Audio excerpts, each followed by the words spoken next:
अगर मेरे भाई आपको भी ये लगता है कि लड़की मेरे अंदर से इंटरेस्ट इसीलिए लूज कर देती है क्योंकि मेरे पास उतना सारा पैसा नहीं है, मेरे पास स्टेटस नहीं है, या फिर मेरे लुक्स भी बहुत ही एवरेज हैं, तो ये सारे सिर्फ बहाने होते हैं जो सिर्फ आपके दिमाग को कंफर्ट दे सकते हैं, रियलिटी में जेन्युइन रिलेशनशिप नहीं।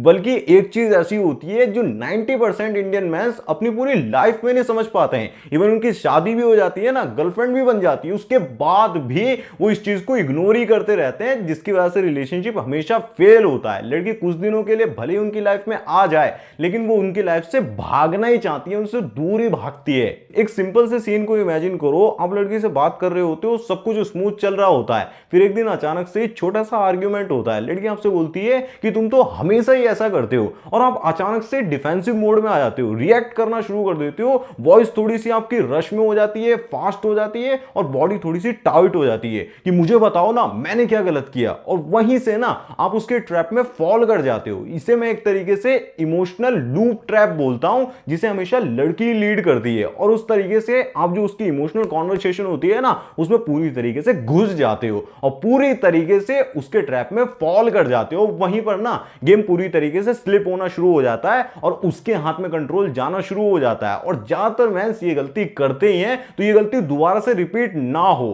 क्योंकि कॉन्वर्सेशन हमेशा लड़की के अकॉर्डिंग बहुत ही ज्यादा इमोशनल होती है और आप जो होता है ना लॉजिकली उसमें घुसने की कोशिश करते हो। ये गलती दोबारा ना हो, आपकी मैस्कुलिन फ्रेम ना जाए, इसलिए इस वीडियो को पूरा जरूर देखना। आज मैं उस चीज को आपको डिकोड करके देने वाला हूं, हमेशा कैसे आप बाउंड्रीज को मेंटेन करते हुए अपनी मैस्कुलिन फ्रेम को अपर रखकर चलोगे, जिससे कि कभी भी आप उसकी इमोशनल कॉन्वर्सेशन में फॉल नहीं करोगे। तो उसको आप समझ कर ही जाना, वरना ऐसी हजारों वीडियोस भी देख लो, आपकी रिलेशनशिप कभी नहीं चलने वाली है। सबसे बड़ी गलती आपकी यही होती है, जब भी हल्की सी आर्ग्यूमेंट हुई नहीं, आप बहुत ज्यादा एक्सप्लेन करने लग जाते हो। लड़की ने बोला कि तुम कहां थे, इतनी देर कहां बिजी थे, व्हाट्सएप रिप्लाई नहीं दे पाए, तो आप एक्सप्लेन करने लगते हो कि अरे मैं ये कर रहा था, डिफेंसिव मोड में चले जाते हो। वो बहुत ज्यादा बोल रही होती है, आप भी एक्सप्लेन करने लगते हो। फिर उसके बाद हल्का सा पुल बैक करती है ना, तो आप ओवर थिंक करने लगते हो, अट्रैक्शन खत्म तो नहीं हो गया, कहीं वो मेरे लाइफ से चली जाएगी, और पैनिक मोड में चले जाते हो। फिर जल्दी से चीजों को फिक्स करने की कोशिश करते हो। वहीं पर ना अट्रैक्शन धीरे धीरे, जिसे कहते हैं डाउन हो रहा होता है, वो आपको पता भी नहीं चलता है कि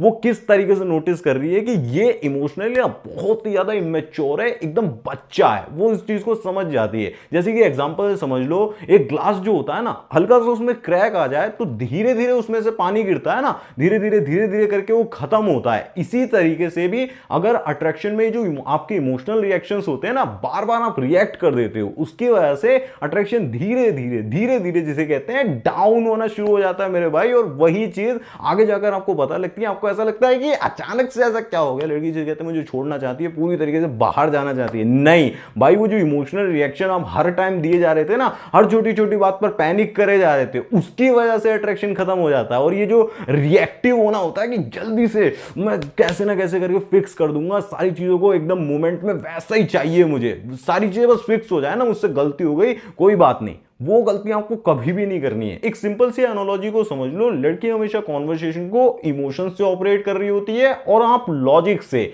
मतलब वो सिर्फ फील करके बोल रही होती है और आप प्रूव करने की कोशिश में लग जाते हो ना, वहीं से सारी प्रॉब्लम क्रिएट होना शुरू होती है। मतलब अगर वो ऐसा बोल रही है ना कि तुम तो हमेशा ऐसे ही करते हो, तो वो सिर्फ फील कर रही है, ना कि सोच रही है। और जब आप उसकी फीलिंग्स को ना डिकोड करके कहीं ना कहीं सॉल्व करने में लग जाते हो ना, वहीं से इंस्टेंटली आप उसके फ्रेम में फॉल कर जाते हो, उसके फ्रेम में घुस जाते हो। और जैसे उसके फ्रेम में आप घुसते हो, वैसे ही कंट्रोल सारा पूरी तरीके से कॉन्वर्सेशन का उसके पास चला जाता है। और कंट्रोल एक बार अगर आपने खो दिया, लूज कर दिया, तो अट्रैक्शन भी धीरे धीरे डाउन होना शुरू हो जाता है। इसीलिए आज से आप अपनी आइडेंटिटी के अंदर एक नए लेवल को जरूर से जो कहते हैं शिफ्ट कर लो, लेवल अपने ऊपर लगा लो। Emotional control is equal to masculine frame. मतलब अगर आपका इमोशनल कंट्रोल जाता है, आप इमोशनल कॉन्वर्सेशन में घुस जाते हो कि अगर उसने बोला कि तुम बहुत अच्छे नहीं हो, तो आप उसी में प्रूव करने लग गए कि नहीं नहीं मैं तो ऐसे नहीं हूं, मैं और जेलसी फील नहीं कराता हूं, लड़की से बात नहीं करता हूं, बहुत चीजें बोलने लग गए, प्रूव करने लग गए कि मैं तो मिस्टर नाइस गाय हूं। वो वाली गलती नहीं करनी है। इमोशनल फ्रेम में क्या होता है, आप बहुत ज्यादा रिएक्टिव होते हो, डिफेंड करना शुरू कर देते हो,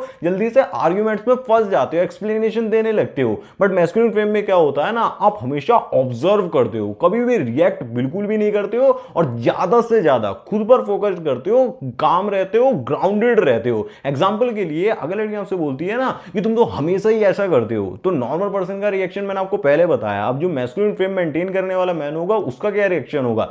हल्का सा पॉज लो, उसकी आईज में देखो, स्माइल करो, इंटरेस्टिंग, सिंपल सा इतना बोल के बस आगे बढ़ जाओ। कोई ड्रामा नहीं, कोई एक्सप्लेनेशन नहीं। ये जो छोटा सा डिफरेंस होता है ना, ये पूरी तरीके से कॉन्वर्सेशन को शिफ्ट कर देता है और गेम को पूरी तरीके से चेंज कर देता है। अब आप बोलोगे कि यार इतना ज्यादा सिंपल है। हाँ भाई, इतना ही सिंपल है, बट ये रियलिटी में करने में ना अच्छे के लग जाते हैं। बिकॉज बचपन से ही हमें ना रिएक्ट करने के लिए ट्रेंड करा गया है। अगर कोई एक्यूज करे तो आप डिफेंड करो, अगर कोई हल्का सा आर्ग्यूमेंट्स करे तो आप एक्सप्लेनेशन देना शुरू कर देते हो। बट जो साइकोलॉजी होती है ना रिलेशनशिप के अंदर, वो टोटली डिफरेंट होती है। अट्रैक्शन इस तरीके से वर्क नहीं करता है। अट्रैक्शन के अंदर ना कई बार सिर्फ काम रहना, स्लो बोलना ही डोमिनेंस होता है, और एक्चुअल में साइलेंस भी एक बहुत बड़ा रिस्पॉन्स हो जाता है। कई बार आप सिर्फ चुप रह जाते हो ना, वही काम बना देता है। हर बार आर्ग्यूमेंट्स को जीतना, मैस्कुलिनिटी को प्रूव करना जरूरी नहीं होता है। जो बंदा एक्चुअल में नॉन रिएक्टिव होता है वही रियल मैस्कुलिन मैन कहलाता है। और non reactivity is your real super power. जो मैंने आपको बताया हुआ ना, इस वीडियो में बताया था, नॉट केयरिंग बिहेवियर आप शो करते हो कि I don't care, I don't fuck about anything. वो चीज सबसे इंपॉर्टेंट होती है। यहां पर एक व्हाट्सएप के एग्जांपल से समझ लेते हैं। सपोज करो 2 घंटे पहले उसने आपको मिलने के लिए मैसेज करा था और आप देखना भूल गए या फिर काम में बिजी थे। अब वो बोल रही है कि तुमने मेरे को इतना लेट रिप्लाई क्यों करा, तुम कहां बिजी थे। और कई सारे बंदे ना ऐसे में पैनिक मोड में चले जाते हैं कि अब तो रिलेशनशिप खतरे में आ गई है, अब तो वो मेरे को छोड़कर चली जाएगी। तो बहुत एक्सप्लेन करने लगते हैं अपने, वो आपको डिफेंड करने के लिए, बॉस ने बुला लिया था, मैं काफी ज्यादा बिजी था। नहीं भाई, क्या कर रहे हो आप? ये बहुत ही बड़ी गलती है, आपको ये बिल्कुल नहीं करनी है। जो एक्चुअल में फ्रेम मेंटेन करने वाला बंदा होगा ना, वो सीधा ही बोल देगा कि बिजी था बस, या फिर उस क्वेश्चन को पूरी तरीके से इग्नोर कर देगा। एक बार बोलकर दोबारा से उस टोन को पूरी तरीके से इग्नोर कर देगा और आगे की बात की कल शाम को क्या कर रही हो बस, और सिचुएशन को दोबारा से रीसेट कर देगा पूरी तरीके से। यहां पर एक एनालॉजी आप सिंपल सी इतनी समझ लो, अट्रैक्शन जो होता है ना, वो एक रबड़ बैंड की तरह होता है। जितना ज्यादा आप स्ट्रेच करते हो, जितना ज्यादा फोर्सफुली उसे ओवर एक्सप्लेनेशन से, ओवर जिसे कहते हैं डिफेंड करने से, खुद को प्रूव करने से आप एक स्ट्रेच करते हो ना, एफर्ट्स डालकर, उतना ज्यादा या तो वो टूट जाएगा पूरी तरीके से या फिर कोलैप्स करता है, वापस से इसे कहते हैं टकराता है। तो दोनों में आपको प्रॉब्लम होने वाली है। बट जितना ज्यादा आप रिलैक्स रहते हो, अपनी एनर्जी को काम रखते हो और उसको भी चिल रहने देते हो, हल्का सा टेंशन को जिसे कहते हैं ब्रीथ करने देते हो, फिर अट्रैक्शन का बेस जो है ना वही टेंशन बन जाती है। और ये भी ध्यान रखना कि टेंशन जब तक है तब तक ही अट्रैक्शन है, टेंशन खत्म, अट्रैक्शन बिल्कुल ही खत्म हो जाता है। एक रिलेशनशिप की 2 साइड होती है, दोनों ही मैं आपको एग्जांपल की मदद से समझाता हूं। सपोज करिए आप रिलेशनशिप के अंदर बहुत ज्यादा रिएक्ट कर रहे होते हो, बहुत ज्यादा एक्सप्लेन कर रहे होते हो, खुद को डिफेंड कर रहे होते हो ना, तो कहीं ना कहीं रिलेशनशिप जो होती है वो एक रूममेट मोड में चली जाती है, रूममेट जोन में चली जाती है, जहां पर आप नोटिस करोगे कि कनेक्शन तो है, कॉन्वर्सेशन भी हो रही है, बट जो स्पार्क होता है वो दिखता ही नहीं है। फिजिकल अट्रैक्शन भी बहुत ज्यादा लो हो जाता है, एक्साइटमेंट भी बहुत ज्यादा लो हो जाती है। और ये रिलेशनशिप का ना बहुत ज्यादा डेंजरस स्टेज होता है, क्योंकि यहां पर लड़की इमोशनली धीरे धीरे डिस्कनेक्ट हो रही होती है,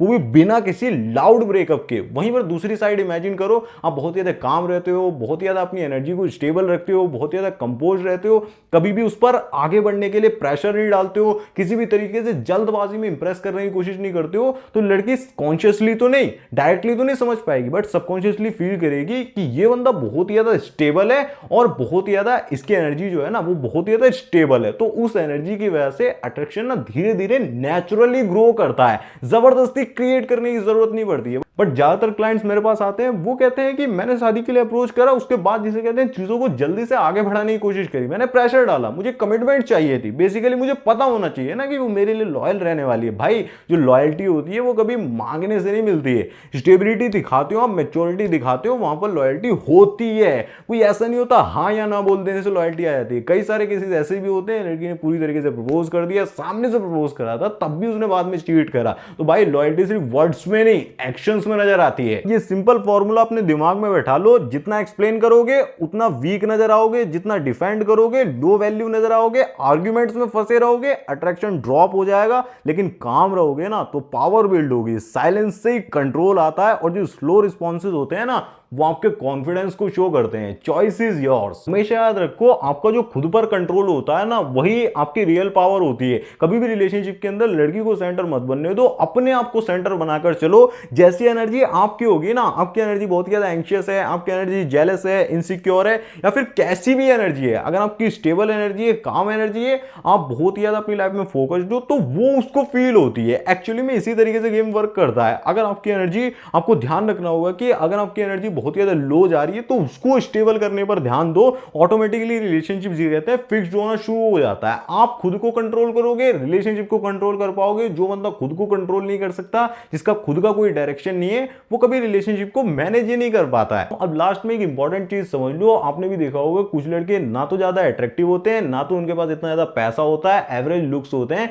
फिर भी वो लड़की को एफर्टलेसली क्यों अट्रैक्ट कर रहे होते हैं। वहीं पर अच्छे खासे हैंडसम लड़के, अच्छा खासा जिन्होंने ग्रूमिंग पर काम करा हुआ है और अच्छा खासा पैसा भी है, उनके पास गर्लफ्रेंड क्यों नहीं हो पाती है? भाई इसका सिंपल सा रीजन होता है, उनके पास इसीलिए नहीं हो पाती है क्योंकि वो इमोशनली बहुत ही रिएक्टिव होते हैं। सारा इमोशनल फ्रेम का गेम होता है। जो अपनी इमोशनल फ्रेम को कंट्रोल कर लेता है, रिएक्टिव नहीं होता है, उसी बंदो जिसे कहते हैं वही लड़की को संभाल पाता है, उसी के पास गर्लफ्रेंड आ पाती है। एक्चुअली में जो बंदा बहुत ही रिएक्टिव होता है, रिस्पॉन्स करना नहीं जानता, उससे कभी भी काम नहीं बनता है। एक बंदा तो बहुत ही ज्यादा अप्रूवल्स को चाह रहा होता है, अप्रूवल्स को सीख कर रहा होता है कि वो मुझे एज अ प्राइस की तरह जिसे कहते हैं ट्रीट करना शुरू करे, तभी मैं उसे जिसे कहते हैं अपनाऊंगा। नहीं, ये गलती नहीं करनी है। आपको खुद को थोड़ा सा नॉर्मल वे में, उसे भी नॉर्मल वे में लेकर आओ ना। पेडेस्टल पर चढ़ाने की क्या जरूरत है कि बहुत कुछ बड़ा हो जाएगा अगर वो लाइफ में आ गई, या फिर नहीं भी आ रही है तो आप बहुत ज्यादा परेशान हो। दोनों ही चीजों में आप फंस जाते हो। ये गलती आपको नहीं करनी है। और मेरे भाई, अगर आप अपनी डेटिंग लाइफ में सच में कोई बड़ा चेंज लाना चाहते हो ना, तो आपको अपने कॉन्वर्सेशन में या फिर कम्युनिकेशन में चेंज करने की जरूरत नहीं है। आपको अपनी एनर्जी में, अपनी फ्रेम को चेंज करने की जरूरत होती है। क्योंकि जो अट्रैक्शन होता है वो कभी भी वर्ड से नहीं बल्कि एनर्जी से बिल्ड होता है। और जितना ज्यादा एक बंदा नॉन रिएक्टिव हो जाता है, रिएक्ट करना बंद कर देता है, उतना ही ज्यादा उसे हार्ड टू रिप्लेसेबल बन जाता है। मतलब उसे रिप्लेस करना बहुत ज्यादा लड़की के लिए हार्ड होता है। तो आप खुद से डिसाइड करो ना कि आप वो बंदा बनोगे जो बहुत ज्यादा रिएक्ट करता रहता है, जरा जरा इस बातों पर एक्सप्लेन करता है, चिड़चिड़ा हो जाता है, एंग्शियस हो जाता है, या फिर वो बंदा बनोगे जिसे रिप्लेस करना बहुत ज्यादा मुश्किल होता है। और आज के टाइम की सबसे बेहतरीन क्वालिटी अपने आप को कंट्रोल करना है, नॉन रिएक्टिव होना है। कितना ही अंदर से फीलिंग्स क्यों ना आ रही हो, आप रिएक्ट नहीं करते हो। इस वीडियो में जो भी बताया है उसे सिर्फ सुनकर मत जाना, ध्यान से अपनी लाइफ में अप्लाई करने की कोशिश करना। अगर कोई प्रॉब्लम आ रही है, नहीं अप्लाई हो रहा है, नहीं समझ आ रहा कि कैसे नॉन रिएक्टिव बनते हैं, एक्चुअल में कैसे वर्क करता है, तो पूरी साइकोलॉजी को समझने के लिए आप मुझसे वन-ऑन-वन कॉल सेशन पे भी बात कर सकते हो। उसका लिंक मैंने आपको डिस्क्रिप्शन में दिया हुआ है। सारी चीजों को हम डिटेल में समझेंगे,